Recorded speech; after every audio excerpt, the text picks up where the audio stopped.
o Japão. Eu vou abrir com o Lisca, porque ontem o Lisca analisou, né? E eu quero que ele complete agora, porque a gente já sabe exatamente qual é o adversário do Brasil. Eu quero saber, primeiro de tudo, o esquema hoje que o Ancelotti tem colocado, que a gente está vendo que é muito mais de reação, é uma forma nova da gente até ter que se acostumar de ver o Brasil jogar, né? Com menos posse, etc. Combina com o jogo do Japão? Foi um bom adversário no fim das contas, Lisca?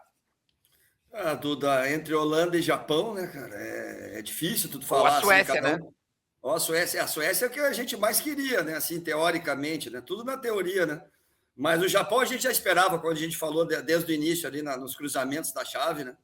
E eles evoluíram muito, né? Amadureceram muito também como time, né? A gente sempre cobrava, né, uma maior efetividade dos times asiáticos, principalmente no último terço, né? Mas eles foram espalhando jogadores pelas ligas também, né? Do mundo, saíram ali só da liga deles. Se tu olhar os jogadores do Japão, tem jogador do Eintracht Frankfurt, do Celtic, do Crystal Palace, do Leeds, né? Então os caras, né? Essa globalização do futebol ajudou isso também eles, né, cara? E o sistema deles é muito consistente, tudo. Ele é um 3-4-3, variando para um 5-4-1, mas os dois, 3-6-1, que nós falávamos lá na antiga também, né? A numeração, porque os dois, acima, na frente dos dois volantes, tem dois meias que jogam muito por dentro, cara. Eles não jogam tão abertos, eles jogam ali no espaço entre zagueiro, lateral e volante, nas costas dos volantes. É bem difícil de marcar isso quando está sincronizado com os alas, né? Os alas agridem muito dos dois lados, né? Os dois volantes jogam mais por trás, constroem três, e o que chama a atenção é como eles abrem o bloco, sobem o bloco, puxam o bloco, como a gente chama, né? Quando eles pressionam, e como eles descem o bloco também para linha média baixa, que eles usam bastante também. Então é um time bem interessante, cara. A gente vai ter que jogar um bom jogo e torcer para o Ancelotti escolher. Eu estava aqui no quadro olhando os encaixes de marcação. Aqui do lado direito, aqui nós vamos ter um pouquinho de dificuldade, porque o Danilo é mais baixo, eles têm um ala bem ofensivo. Quem que ele vai baixar com esse ala? Não vai bater o Danilo com ele. Se o Ryan se baixar, baixa muito. O Bruno se deslocar para ali, pode abrir o meio. Então, é um jogo bem interessante, tático. O Fernando pode ajudar, porque ele viu bem o Japão também, né? E é com ele agora. E aí, Fernandinho, tudo bem? Me manda qual é a boa do Japão. Na verdade, eles jogam, eles começam com 3 defensores e depois, sem a bola, fazem uma linha de 5. Os 2 laterais são excelentes. O lateral direito é um jogador que até nem tem no Brasil, né? Porque está toda hora apoiando. Sigawara, se não me engano. Sigawara. E o Nakamura é o lateral esquerdo, é destro, vem para dentro, mas também tem a jogada de profundidade pelo lado. É um jogador de muita qualidade. E não está jogando o melhor jogador deles, que é o Kubo. Esse Kubo, ele é um meia canhoto que começou com 12 anos, ele veio para o Barcelona. Ele ficou algum tempo no Barcelona, 2 anos mais ou menos, aí não se adaptou, não quis mais ficar, retornou ao Japão. E depois, com 16, ele foi contratado pelo Real Madrid. Hoje ele está no Real Sociedad, mas tem uma cláusula de recompra por parte do Real Madrid. É um grande jogador, esse jogador é desequilibrante. É um canhoto, joga da direita para dentro. Joga também com o centroavante. Ele tá lá na Copa? Não, tá machucado, acho. Tá machucado. Na Copa, mas se machucou. Esse jogador que não atuou só no primeiro jogo e foi bem, ele se lesionou e vai voltar agora. Ele volta agora. É um jogador, assim, é um grande jogador. E tem que chamar a atenção para isso. É o meio atacante ali? É o meio atacante? É um canhoto que joga da direita para dentro ou naqueles 2 que ficam por trás do centroavante. Ele joga por ali, ou na direita ou na esquerda. Ele joga em todas as funções atrás do centroavante, ele joga. Mas no jogo contra o Brasil, eu acho que usou ele na ala, né? Ele foi com 2 canhotos ali, né? Pelo lado direito. No amistoso, Lisca? No amistoso. Sim, ele jogou contra o Brasil. No amistoso, e o Japão, se tu pegar os jogos que ele fez na pré-Copa, ele ganhou da Inglaterra, ganhou da Alemanha e ganhou do Brasil. Ele não perde para times europeus há um bom tempo. É uma seleção de qualidade. Eu achei até que eles venceriam a Holanda. Acho que o Japão é melhor que a Holanda. Eu preferiria jogar contra a Holanda, né? A Holanda é um time espaçado, é um time que joga assim, não tem pressão na marcação. Eu preferiria jogar contra a Holanda. A Holanda tem um problema da bola aérea, né? A bola aérea deles é importante. O Brasil não marca tão bem.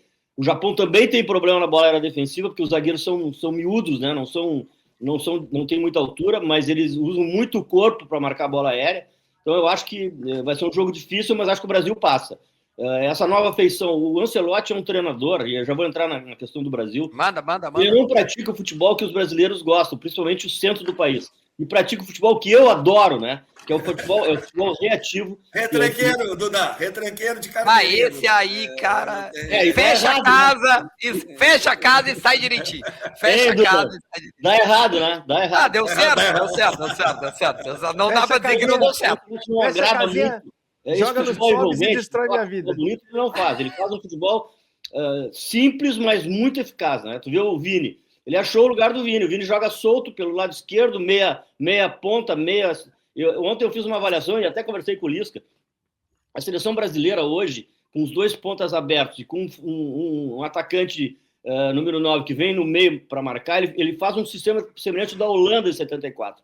A Holanda em 74, claro, com uma outra intensidade, com marcação homem-homem na defesa, usando a linha de impedimento que hoje não se usa mais pela regra, né? O Brasil faz exatamente isso. Ele traz o centroavante para vir jogar no meio, fazer um quarteto de volantes, junto com os volantes, e os 2 pontas entram em diagonal, principalmente o Vini Júnior, está sempre solto, sem tarefa de marcação. O máximo que ele faz é pressão no goleiro, pressão no zagueiro e eventualmente no volante adversário, mas fica sempre pronto para retomada, e a retomada é fulminante. Então essa é a estratégia do Ancelotti que ele fez no Real Madrid, que foi campeão várias vezes, e foi ali que ele encontrou o espaço para o Vini jogar. Espetáculo. Rica, o Japão era a melhor opção, tá tranquilo, tá com medo, hoje tem sushi, como é que vai ser hoje? Tô tranquilo, o Brasil tem obrigação de botar na mesa e falar, meu irmão, não estamos construindo o Nintendo, nem estamos instalando o Windows, agora é futebol, quem joga sou eu. Não tem essa conversa, não. O Japão é bem organizadinho e tal, não sei o quê, o futebol tá nivelado, muito por baixo, é verdade, do que a gente já viu, mas, cara, desculpa, não tem... O time do Japão, se ele tivesse dois jogadores especiais, a gente falar, pô, o Japão é muito organizadinho, vem bem, bateu no Brasil, inclusive, né? E, porra, com esses 2 jogadores pode ter. Cara, eles não têm desequilíbrio individual igual a gente tem obrigação de igualar o jogo e ganhar a partida. Eu tinha medo da Holanda. Da Holanda eu tenho medo porque a Holanda, além de ter um bom time, ela tem camisa, coisa que o Japão não tem. Então, assim, eu acho que vai ser chatinho, mas eu acho que o Brasil tem obrigação e vai passar por cima dele. Olha que loucura, ó. Joaquim Clemente, o guru alemão que acertou os campeões das últimas 3 Copas do Mundo, prevê que o Brasil será eliminado nesta segunda-feira para o Japão. É óbvio, ele tem 50% de chance de acertar, né? Ele é a avó baiana com grife, entendeu? Falou que ia ser abduzido o jogador do Brasil e Escócia. Agora, eu tava procurando aqui, a gente tá falando do amistoso, né? Japão e Brasil, que aconteceu.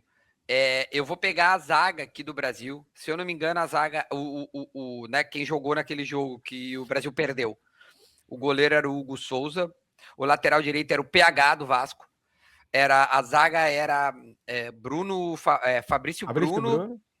Eu perdi o quarto zagueiro, velho. E o lateral era o Carlos Augusto. Não é o mesmo time, não tem nem como. Cara, era o treinador, o principal é saber quem é o treinador. Era o Ancelotti, é a mesma coisa. O treinador era o mesmo, mas era uma fase de teste, né, Fernando? Não era o time já... Porra, eu acho que a gente tá na melhor fase em termos de Ancelotti, cara. Cara, não é melhor, é na única fase. O time do Ancelotti nunca jogou nada, nunca. Em nenhum momento a seleção brasileira fez uma partida melhor que o Dorival. Foi péssimo o trabalho técnico. Ótima correção. Só te dando aqui, Hugo Souza, Paulo Henrique, Fabrício Bruno e Beraldo, Carlos Augusto, Casemiro, Paquetá e Guimarães, o meio de campo é o mesmo, na frente Luiz Henrique, Vinícius Júnior e Martinelli. O time é bem diferente. Não, a zaga é 100%. Principalmente a defesa. A zaga, aliás, nenhum foi convocado, tá? E lembrando que a da essência do trabalho. Rica, é da essência do trabalho do Ancelotti, um mínimo de convivência com o grupo. Ele é um treinador com muita sensibilidade. Ele convivendo com o grupo, ele começa a aprender como potencializar a sua escalação. E ele está fazendo exatamente isso. E ele começou de uma situação que ele já sabia, que é a do Vini. Ele sabia que o Vini jogava nessa função, porque ele jogava nessa função no Real Madrid. Ele colocou o Vini exatamente onde ele estava, né? Onde ele estava no Real Madrid. E isso aí, a partir disso, ele está montando o time pela convivência que está tendo, pelo dia a dia, né? Enfim, o Ancelotti é um grande treinador simples, simples. Ele não é rebuscado, ele não faz coisas mirabolantes, mas ele é simples. E na simplicidade, ele consegue resultado. Foi exatamente o que ele fez no Brasil nesse jogo, nos 2 últimos jogos, né? Ô, Fernando, deixa eu te fazer uma pergunta. Tu acha que o Ancelotti ele tá jogando para potencializar o Vini, ele entendeu que essa é uma boa fórmula, assim como o Messi, né, a Argentina para o Messi, Mbappé para a França, enfim, Cristiano, os grandes jogadores, os times acabam alimentando o seu craque, vamos dizer assim, e o Brasil tem feito isso nos últimos jogos, é isso que o Ancelotti entendeu? É isso que ele demonstra. Se tu pegar os grandes protagonistas da Copa, são os jogadores esperados.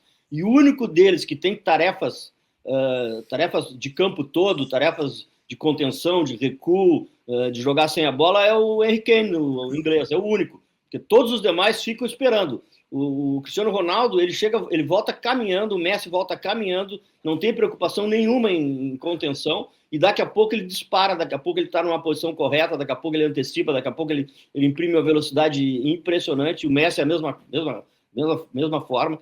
Eu estava conversando com o Lisca, né, sobre o Messi, né? Por que não marcam o Messi? Tu pegar historicamente, o Pelé tinha um grande marcador, que era o Vicente, um zagueiro de Portugal, que sempre marcava o Pelé homem a homem. Aí tu pega o Zico na Copa de 82, foi marcado pelo Gentili, que era lateral direito, marcou o Gentili. O Cruyff foi marcado pelo Wurtz, era um lateral direito também da seleção alemã. Ele foi marcado o campo todo por esse Wurtz e acabou não luzindo.